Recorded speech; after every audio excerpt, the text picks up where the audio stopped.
These reboots and sequels have gotten so out of hand that now they don't even bother giving them new titles anymore. There's Mortal Kombat and Mortal Kombat. There's Halloween, Halloween, and Halloween. Then there's Suicide Squad and The Suicide Squad, which is a sequel that saves a franchise whose debut film was a critical failure, even though it did make a lot of money, $746 million worldwide. Suicide Squad 2016 is trash, due largely to unnecessary studio intervention. Sorry, David Ayer. It'd be cool if we one day get to see your cut of the film, but I don't think it's that likely.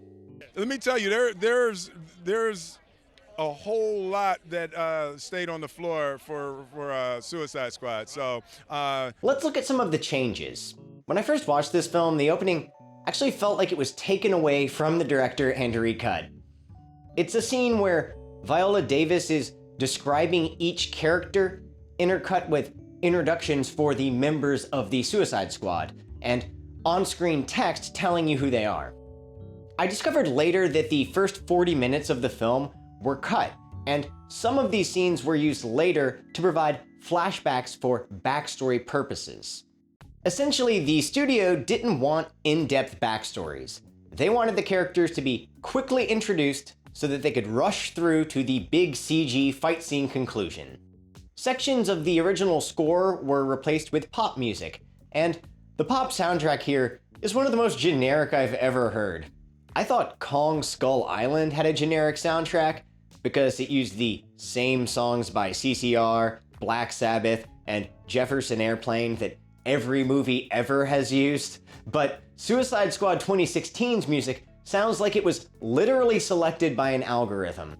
I'm not even making a joke here. I think they used an app like Pandora to just pick out a bunch of pop songs. The movie opens with the Animals version of House of the Rising Sun, one of the most overplayed boomer songs of all time. This song introduces Will Smith's Deadshot character as he is being beaten up by guards. We quickly transition into another pop song to characterize Harley Quinn, a 1963 song called You Don't Own Me, sung by Leslie Gore. Why is the music so far catered to boomers who will have no interest in seeing this film?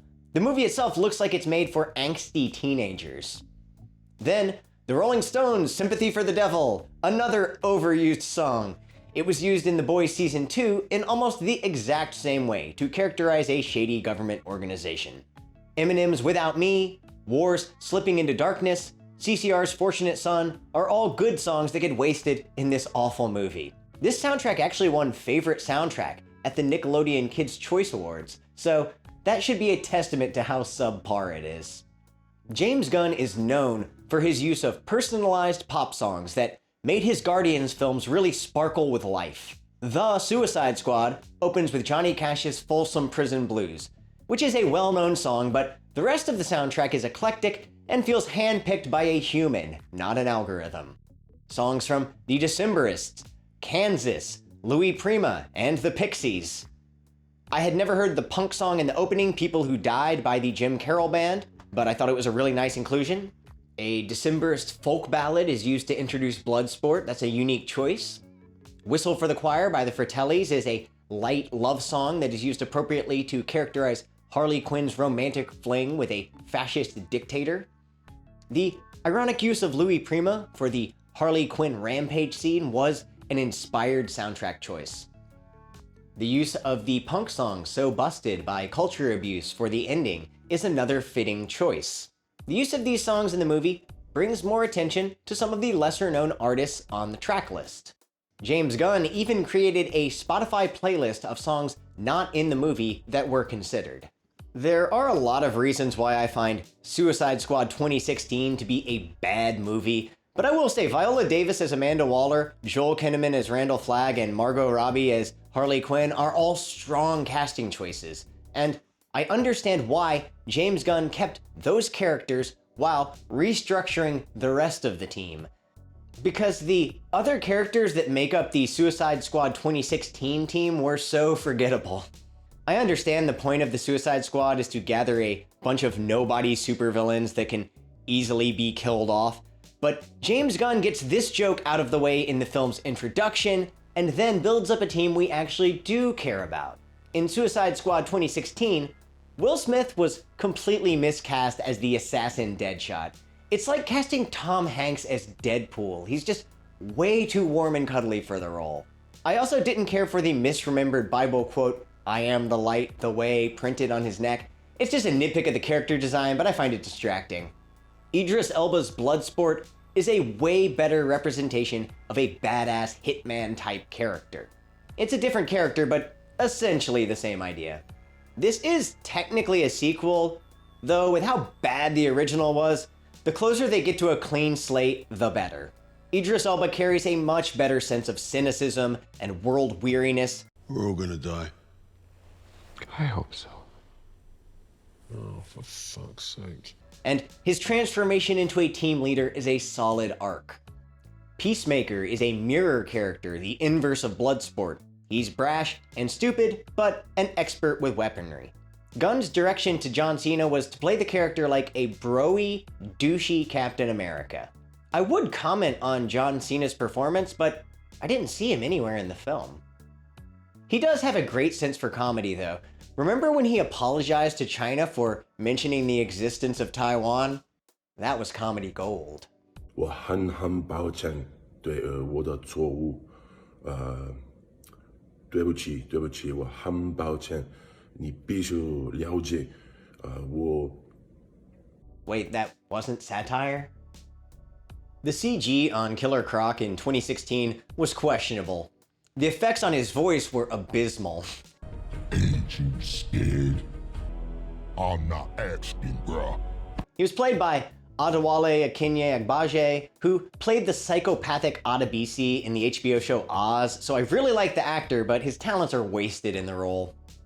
There's a little backstory given for the character of Diablo, where it's revealed he was responsible for the death of his own family, but it's rushed through in the final act of the film. The characters of Katana and Slipknot are barely even in the movie. Batman's appearance is completely pointless. There's absolutely no reason for Batman to be here other than a lame attempt at fan service. The fact that there was an effort to tie this into the Zack Snyder films ends up being a big detriment because few people remember Batman v Superman or Justice League 2017 fondly. Do I even need to mention how annoying Jared Leto's Joker was?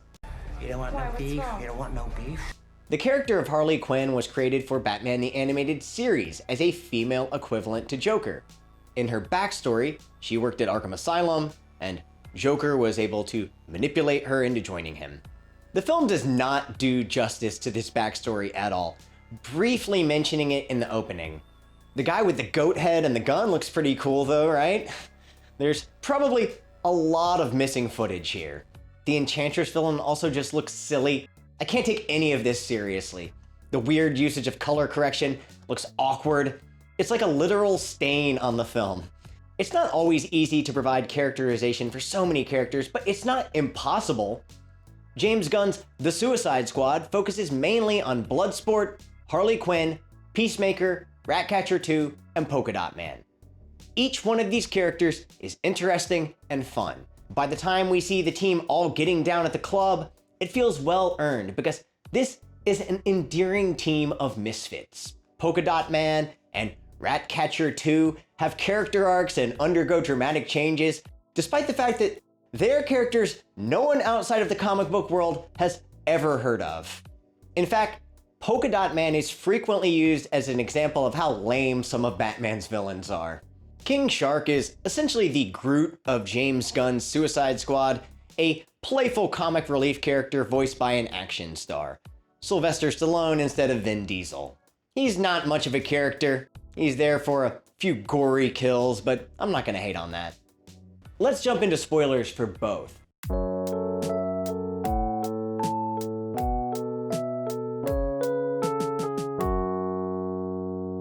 Suicide Squad 2016 had some kind of plot, I think. It was about Amanda Waller building a team of disposable villains to stop a Superman-like threat, which obviously this team would never be able to do. That's kind of the joke of the whole thing. Randall Flagg is this military guy and he builds the team, and then this woman gets possessed by an ancient evil, but Randall Flagg has a thing for her. In the end, the Suicide Squad go up against the Enchantress and another dumb-looking CG monster in a subway station, and then the movie ends. Oh yeah, Joker was in there somewhere, but he didn't have anything to do with the plot, and he had none of the charisma of Jack Nicholson, Heath Ledger, Mark Hamill, or Cesar Romero. If David Ayer's original cut of the film had more Jared Leto Joker in it, I don't think it would be an improvement. I am not someone who is loved. I'm an idea.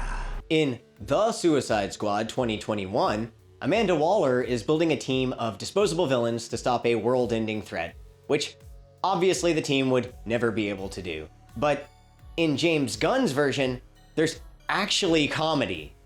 Not every joke lands, but I don't remember any comedy in the original movie. It was all scenes where I was supposed to be going, whoa, that was so cool, but I just wasn't. In The Suicide Squad, the team goes up against several antagonists. Amanda Waller, who was one of the only saving graces of the original, and then the Thinker, played by former Doctor Who actor Peter Capaldi, though he's a red herring for the real villain, Starro, a giant brainwashing starfish who commands a horde of mind-controlled civilians. And then there's the dictator character of Corto Maltese, and his general actually takes over, and they try to fight the starfish, but the starfish takes over his army. So there are a lot of different factions at play here. There were actually 2 instances of Futurama storylines with similar antagonists. In The Beast with a Billion Backs, which was an hour-and-a-half length movie in between being canceled by Fox and picked up by Comedy Central after being syndicated for Adult Swim, David Cross voices an enormous alien whose tentacles attach to people and a cult is formed around this alien. It turns out the tentacles are the alien's reproductive organs. It's quite funny. There were also the brain slugs referenced in 2 different episodes, A Head in the Polls and Raging Bender. By the way, Futurama has a revival coming out, but there's been some backlash as they might be recasting the voice of Bender? What? What? Also, I don't think the Comedy Central reboot of the show was quite as good as the original, so another reboot will likely result in a trend further downward. And we've circled around to talking about reboots again in the never-ending Ouroboros of pop culture discussion. I'm thinking reboot. The whole opening of James Gunn's The Suicide Squad is a wonderful misdirect, where we get introduced to a really ridiculous team who are quickly killed off. It opens with Michael Rooker, a James Gunn regular, as this dude called Savant, whose power is that he can kill a small bird with a bouncing ball, but he turns out to be a complete coward. Fortunately, Pete Davidson's character, Blackguard, is killed off first. Did anyone check on whether the weasel could swim?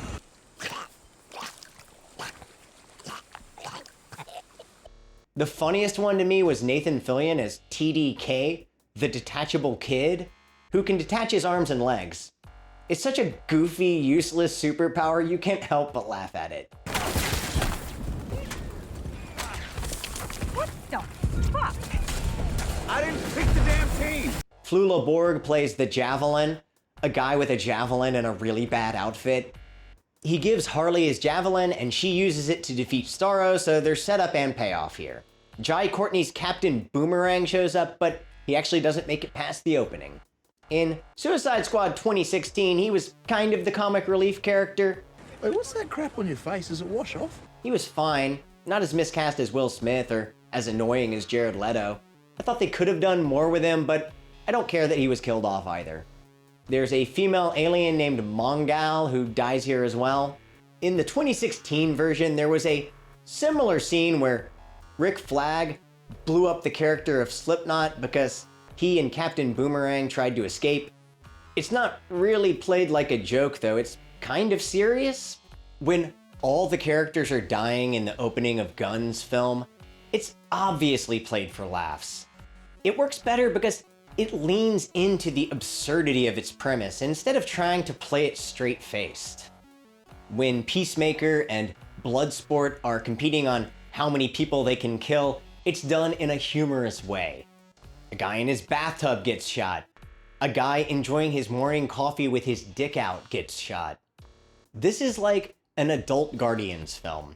In the final act of The Suicide Squad, Randall Flagg's death scene at the hands of Peacemaker is epic. I hate to see the character go, but I love the delivery of his dying words.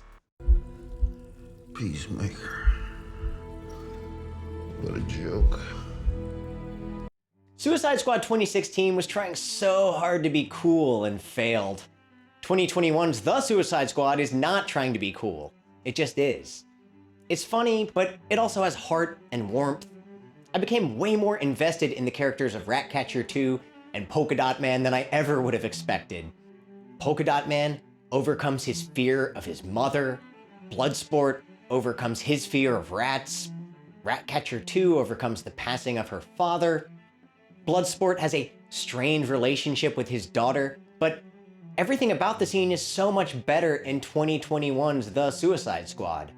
The color grading, the costumes, the writing, the acting, it's all better.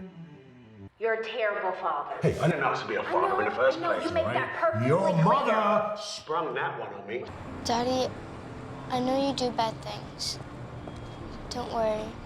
I still love you. I can't believe you don't care that I stole only then I got caught. Mama says I can't live with you because you kill people. That's not true. That's a lie. She's lying to you. I told you, Tyler, when I came here that any goodness I ever had in me had been wrung out bare by my old man. When it comes to defeating the threat at the end, just like in Zack Snyder's Justice League, each hero plays a part. Harley dives into Starro's eye with a javelin and floats majestically amongst a swarm of rats. There's beautiful imagery in the conclusion of the movie. Unfortunately, Polka Dot Man doesn't make it out alive either, but having characters actually die makes for better drama with bigger stakes. The only character that I remember getting killed in Suicide Squad 2016 was Slipknot. I don't remember how many lines he had in the movie, but it wasn't many. In this movie, Randall Flagg and Polka Dot Man are major characters who both get killed, and there is weight given to the demise of these team members. Okay, you get the point. Suicide Squad bad, The Suicide Squad good. There's nothing very controversial about that opinion, but The Suicide Squad was my personal favorite comic book movie of 2021, and I do think it's great. I'll go 8 out of 10 for The Suicide Squad, almost a 9. I really enjoy it, and I think it's gonna age well because it's an auteur superhero movie more than a studio superhero movie. I'd give a 3 out of 10 at best for Suicide Squad 2016. It had Viola Davis, Joel Kinnaman, and Margot Robbie. It gets 1 point for each of them. I don't think I would ever want to watch it again, except as an examination into the failure of studio intervention. I do understand why a studio needs to restrain a director somewhat with budgeting and the ability to market a film, but when a studio takes a film away from the director and hires an outside company called Trailer Park Inc. to recut the movie, you get Suicide Squad 2016.